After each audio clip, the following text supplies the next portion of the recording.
Have you ever acted differently when you were in certain places and around certain people? In the Black community, we call that code switching.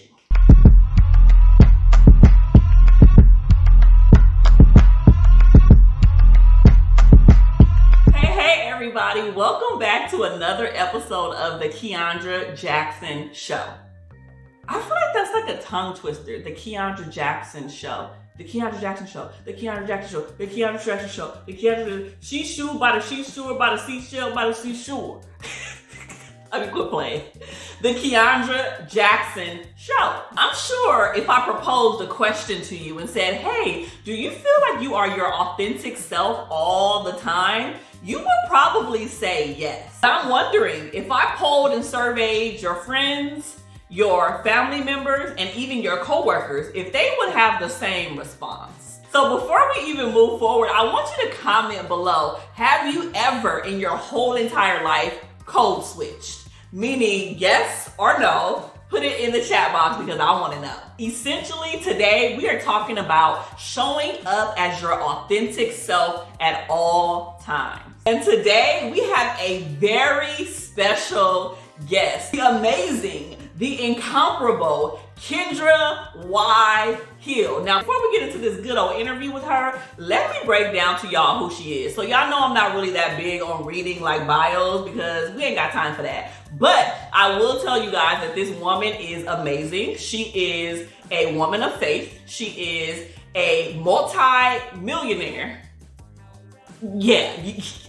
Multi-millionaire. She is a speaker, she is an author, and she is passionate about so many things, and she does everything in excellence. Not only is she a talent manager, but she's also my manager. And also she is a business consultant. And when you hear her story, your mind is gonna be blown. Again, please allow me to virtually welcome the amazing Kendra Y. Hill. Kendra, welcome to the show. I am super excited to have you here. I already done plugged you and told the people all about you and all of the things. But when I was thinking about having you on the show, there was so many things that I could have brought you on for. Like, let's be honest here. But for some reason, authenticity kept coming up. And then you wind up putting a post about authenticity. And I was like, look, we on one accord, per usual. And so today we are going to be talking about just your experience with being authentic. Now, people may or may not know our relationship, but I had the opportunity to go on a 7-city tour with the amazing Kendra Y. Hill, okay? We hit all of the different cities, but that also meant that I had the opportunity to hang out with her a lot, be around with her a lot on stages, behind the scenes, preparation, and all of the things. And one thing that really stood out to me was that you continue to show up as yourself in every single setting. And I know that this is something that I'm not even gonna just say women struggle with. This is something that a lot of people struggle with in general. And so I've seen you be yourself in ministry. I've seen you be yourself as my talent manager. I've seen you be yourself as my friend on stages, on social media. Listen, when you're looking fabulous with all of the clothes, honey, and all of the things per today. And so I want to just kind of like have a girl chat, essentially. Like, can we have a little girl chat? I mean, little chatterization, as you would say. Little chatterization. She knows my words. She knows my word. Little chit chatterization. And so, can you tell me, what is your secret sauce? What is the blueprint to being your authentic self, the way that God made you to be in every single space, and not code switching and not shifting things and changing things because you might, offend someone or someone might not like you, but how do you show up as being the full version of Kendra Y. Hill? Well, first of all, I'm glad to be here. Thank you. Thank you for having me. It's an interesting question, and I have a lot of thoughts. When you ask the question, I had a lot of thoughts. But I think the biggest thing is understanding who I am in God, period. I mean, I know you and I be doing all the God talk. I don't know how God talk the show about to be, but it's about to be God talk today. Because that's really it. It's really my identity in God, understanding that that identity does not have to switch up. Jesus wasn't a person who was changing. Oh, I'm with a disciple, so now I'm like this. Oh, I'm with the multitude, so now I'm with this. Oh, it's just me and John, so now I'm like this. Not saying that we don't set up boundaries and barriers based on the proximity, that a person is to you in your circle or in your spaces, but Jesus knew who he was. He knew his purpose. He knew God's promise. And I think for me, that's it. Like, I know who I am in God. I'm very clear about my identity. I'm very clear about my purpose. And that purpose has to transcend spaces. It can't just be, oh, I'm only in my purpose when I'm Apostle Kendra. Apostle Kendra goes to sleep and wakes up. I don't decide, oh, I'm going to take this person off, the person who helps people find God on their path. I don't take that off in business. I don't take that off in phone calls and friendships. I think I called you yesterday to say, well, girl, what we wearing? And it turned into another conversation. It's like, I don't get to decide that I'm going to take those pieces of me off because I'm very sure in who I am in God's purpose for me and his promises. That's good. Listen, if y'all not taking notes, I don't know what you're doing. You need to be taking notes. So to be fully transparent, Kendra, has there been times and spaces where you showed up as your full self and you weren't received well, or people didn't like you, or they were like, well, why is she thinking that she better than me? And have you experienced any of that negativity and blowback from just operating in your full authentic self the way that God made you? Absolutely. Much like you, I think when I introduce people to you as your manager, I say, oh, Kiaundra has kind of a polarizing personality. You're either really going to love her or you're really not going to like her. Same thing for me. I think that's the truth for people who are big. I think that people who are big and have big personalities and take up big space, it is very easy to dislike them simply because they are big. So I think that even beyond my authenticity, I think just having a big personality that is unashamed makes people uncomfortable. And oftentimes it's because they're not comfortable being their true selves. I've had plenty of experiences. Immediately when you said it, though, I went all the way back to being 19 years old. It's one of those things where it's like, oh, where was the first time I really remember this bad? Like, I really remember when I was 19, I worked for Congress. I was the youngest full-time employee on Capitol Hill. And I would go to receptions and stuff like that after work. And them grown people were not fooling with me. I didn't come in there young and immature and ratchet. I came in there professional with my business cards. I came in there, had my little, hors d'oeuvre or whatever the case may be, and moved on about my business. But anytime people would start gravitating toward me, there was also that other side pull. And I could feel that. And I remember then it used to really bother me because I really wanted to be liked. But it changed when I healed from my rejection issues. Bing bong! That's the one and the two, right? Can you say that again for the people in the back? Yeah, everything changed when I healed from my rejection issues. I had been rejected my whole life, abandoned as a child. If you've read my book that Kiaundra talked about, or you're going to read my book, because you should, I talk in depth about what happened to me growing up and why I was so rejected. But it was around that time, around 1920, when I started going to therapy, and I started to understand, like, girl, this is a me problem. Like, this isn't other people. Yeah, they're dealing with their stuff. I can't be focused on them and their stuff. I have to focus on me. And the fact of the matter is, I was unhealed. I was so broken and so rejected that when I did show up, even as my authentic, who I thought then was my authentic self, when I showed up as that person and people didn't like me, it used to hurt my heart so bad. But then when I healed from rejection, it's like, well, baby, you gonna like me or you not? And that's a you problem, not a me problem, because what you think about me doesn't really matter. Yeah, and it's interesting that you mentioned that, because I think that's just right on the money. We could talk about therapy and healing all the day long. Like, that is my jam. But even an example that came to my mind, and I hope you don't mind me sharing this, was when one of your many viral reels took off. She be going viral on Instagram on the reels. That's why you need to go ahead and go follow her. But anyways, and so with that comes the haters, with that comes the naysayers, the drama, all of that. And so I remember someone commenting, because I kind of did a little knuck if you buck on them real quick, just a little bit. Because I'm like, you're not about to come in here And me trying to talk about my friend, my manager, like she's cracking and you're not. So you don't even have a profile picture, so go away. But I remember someone saying, and they had a genuine question of like, how do you continue to show up like as a full-figured big girl and like slay the stage and be looking great and just like exude that confidence?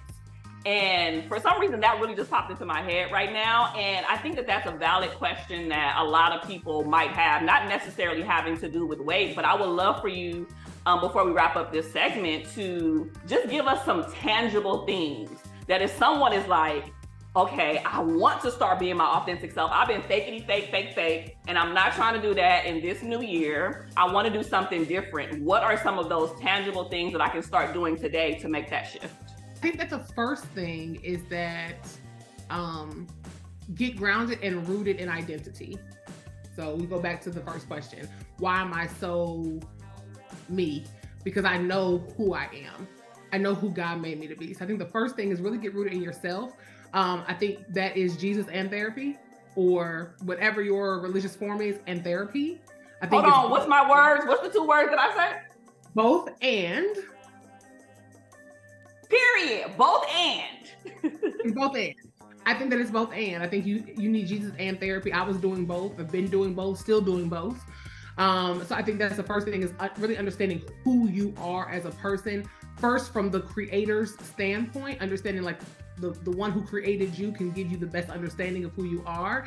And then also from a more cognitive standpoint as well, so that you can kind of reprogram yourself and unlearn some things that you were taught, or things that you picked up, or things that you've seen, so you can actually like live in the fullness of who you are. So that's the first part.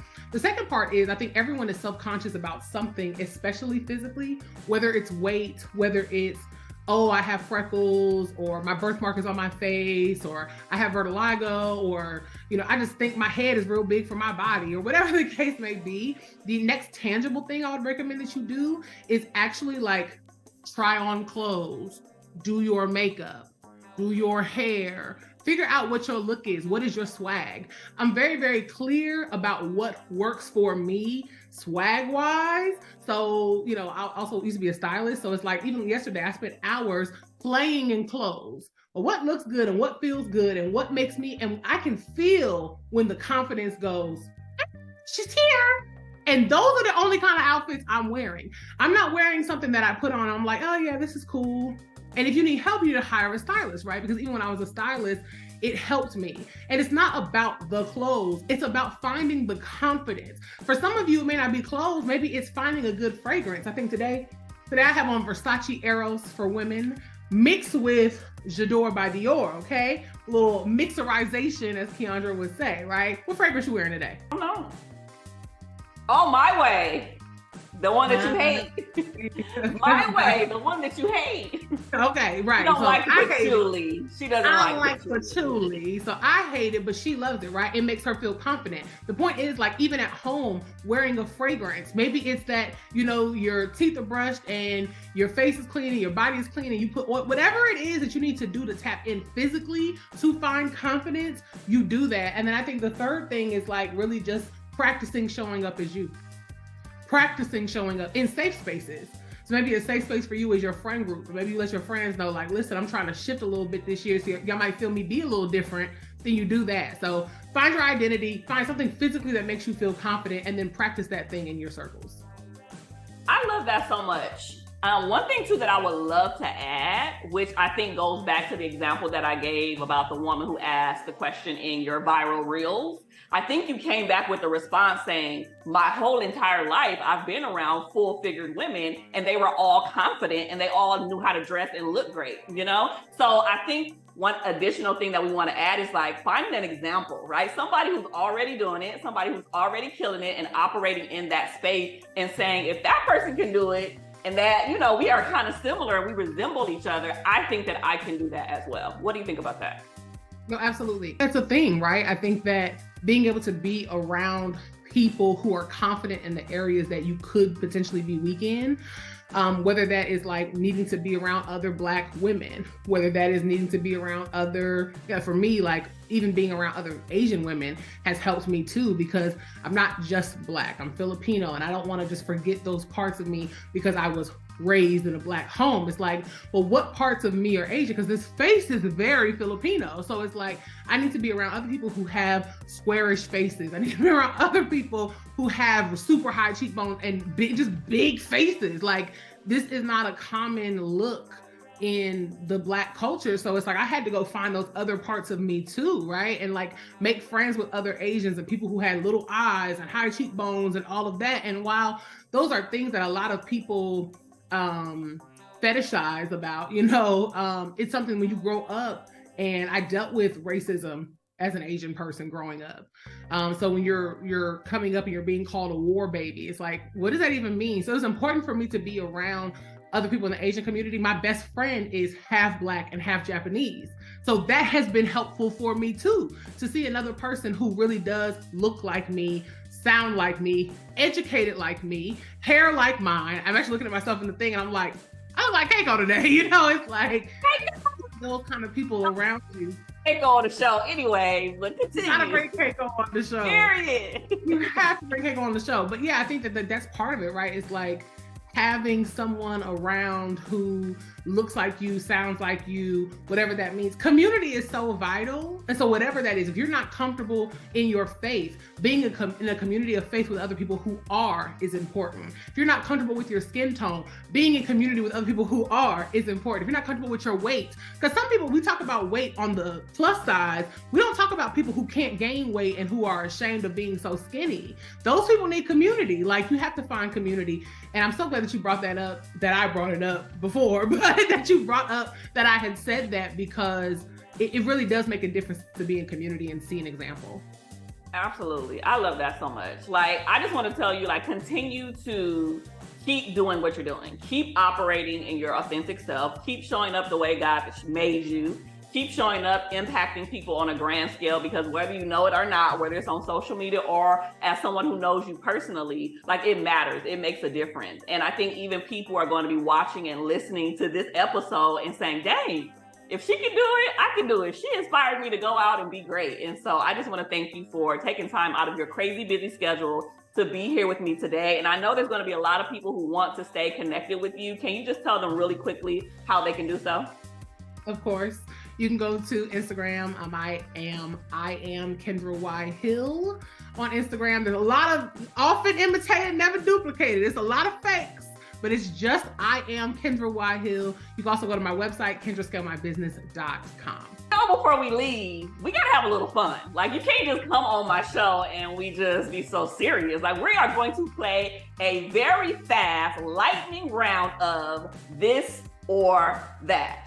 I feel like I ain't gotta explain this to you because you already know how to play the game, right? I do.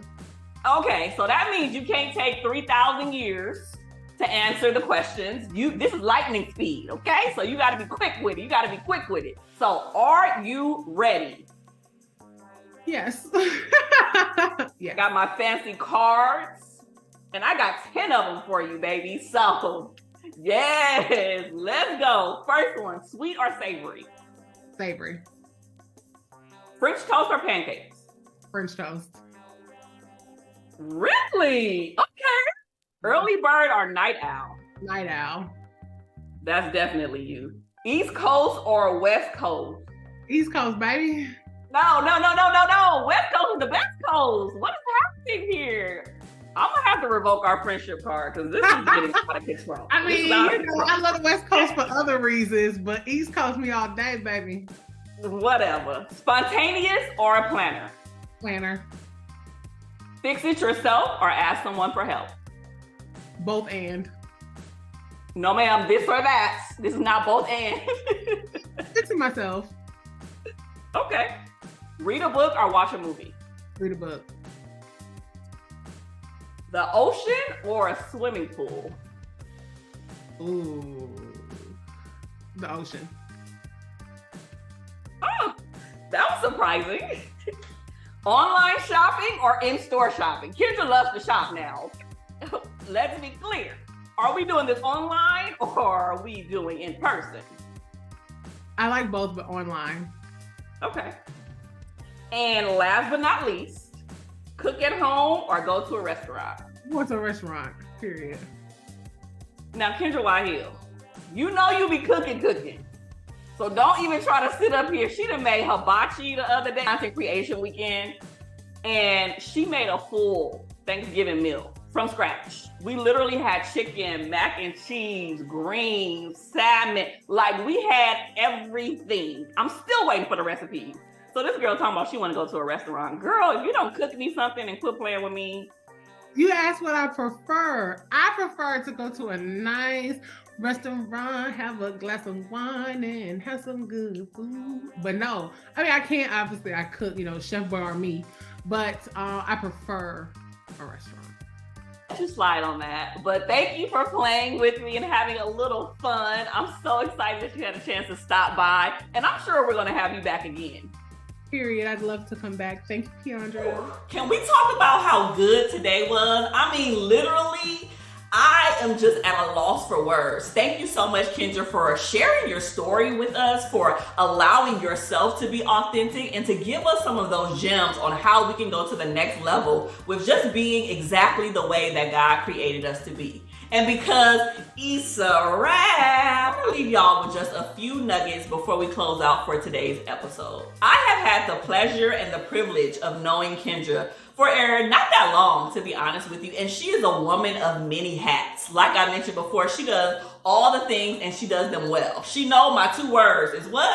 Excellence and integrity. Okay? And if we are not doing those with both, we ain't doing it, period. But I've seen her operate in so many different roles, and she continues to show up just the way God made her, with her humor, with her style, with her presence, with her stories, never ever backing down or pulling away from everything that she has experienced. And she has a very wild past. And if you haven't read her book, Purpose Driven Enterprise, baby, you need to get this. Not only are you going to go to the next level, but you're going to have tons of laughs, but you're also going to be inspired. Know that if you are somebody who feels like nobody's going to like me, nobody's going to take me serious, nobody is going to like my style, I'm so nervous about sharing my background, no one wants to book me or hire me because of this or that. If you have all of these quirks, if you're dealing with imposter syndrome, if you are in any of those boats, please know that you can show up being exactly who you are and it will be sufficient. Please know that there is a group of people who are waiting for you to show up in your greatness and in your excellence in its full capacity. Please know that there is an audience just for you.